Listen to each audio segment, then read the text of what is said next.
What's going on out there, YouTube family? This is Sammy Leggy here representing Team JVS. I'm back again for another TV show review. This is season 2 of Castlevania on Netflix. So, what did I think about the newest season after season 1? So, season 1 ended on a really interesting note where it's kind of like, oh, okay, they finally found Alucard, Dracula's son, and we're getting the understanding that he is of the same mission as them, regardless of him being half-blood. He can, walk in the daylight, but at the same time, at heart, he very much so has all the strengths, pretty much none of the weaknesses of Dracula. But Dracula, to be fair, doesn't have that many weaknesses at all. Now, one of the things I loved about this is the world building of this one. You get introduced to characters like Isaac, a man that has dealt with a lot. And at the same time, he's a forger. And he is at the right hand of Dracula. Hector, same exact thing, a forger, but looks at humanity very vastly different. Both men, really don't care too much for humanity at its core, but at the same exact time bring an interesting perspective for Dracula, because Dracula has a whole, army he's got generals in his army that are all, vampires. And at the same time, he decides to take these men as his right-hand man to drive how they're going to go and eradicate the human race, which is crazy. The concept of that is crazy. But then, like I said, you got Trevor back, you got Sylphie, and then you got Alucard all now working together. You got one of the Belmonts, you got basically one of the speakers who's a magician, and you also got a half-blood that is Dracula's son. So what did I think about this season? I think it was pretty dope. I think the first season was a lot more on the lines of like torture and like just depression. Like the first season felt like emotional torture. It felt like, man, this is the worst consequence of situations ever. Like, and you just have to deal with it. The second season, to me, especially when I think about the very last sequence with Alucard and kind of him in a chair, it was kind of like the backfold. Him and his dad, Dracula, had a real conversation about something where it's kind of just like, Alucard was like, you want to die. Like, you died when my mom, went. And I think that was one of the most realist conversations, because the conversations that he was having with different people, whether it be Hector, whether it be Isaac, whether it be a new player in the game who is freaking insane, which is Camilla.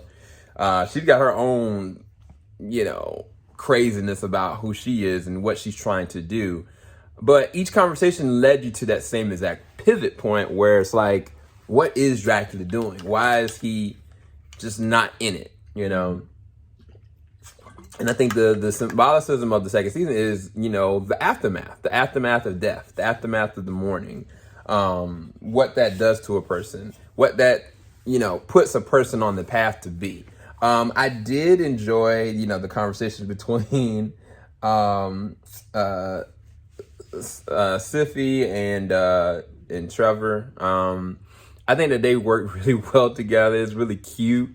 It makes me feel like I'm setting myself up for something terrible to happen, ultimately. And even with Alucard, like, continuously, like, antagonizing the Belmont, it's like they are more than capable of taking each other out, but at the same time, they do dislike each other, but then they know that each other are the most essential parts of this plan. And it's just an interesting dynamic that's kind of sort of going on throughout. I feel like Dracula's children, and I'm not talking about Alucard, I'm talking about like people like Hector, people like his generals, people like Isaac. Even though Camilla is not necessarily a part of his lineage, she still is connected very much so to Dracula, even though she has her own perspective on the way the world should work. I think all these different things make up a really good season that, again, the first season was more so the tragedy that actually happened. This was the aftermath. And I don't know what the third season, because the way they ended, I was kind of just like, there's a lot of threads here that lead me to believe that there's some things that are coming, like with specific people, and I don't want to spoil it, but I think it's worth definitely watching. I'm very excited to go through season 3. I'll be doing it the same exact way like I'm doing this one. Let me know if you enjoyed this review. Make sure you like, subscribe, hit that bell button. I'd rest it at a 9.5 or a 10 out of 10. I didn't have any real issues with the second season, more so than it just didn't have that emotional gut punch. But there were moments. Like, there's a moment that takes place in the castle that I was like, oh my gosh. It's in the last few episodes. But there's some amazing action moments, and I didn't talk about that. Why? Why didn't I talk about that?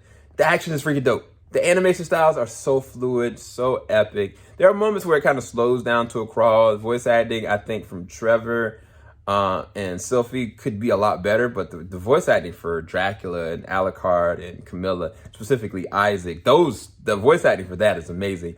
And it works hand in hand with the violence and the gore and how insane the circumstances are now. But it makes for a very interesting storyline. Like the first season, even though I was kind of like, oh, we're kind of working to getting them together. Now we got them together. Like, let's see them work. Let's see them millywop a whole bunch of people. And it's really thrilling. It's very enjoyable, and I think there's a lot to go from there. And I'm gonna go definitely check out the third season very soon. Hope you guys enjoyed this review. I'll talk to you guys later. Keep it locked. JVS Wingstop. Peace, guys.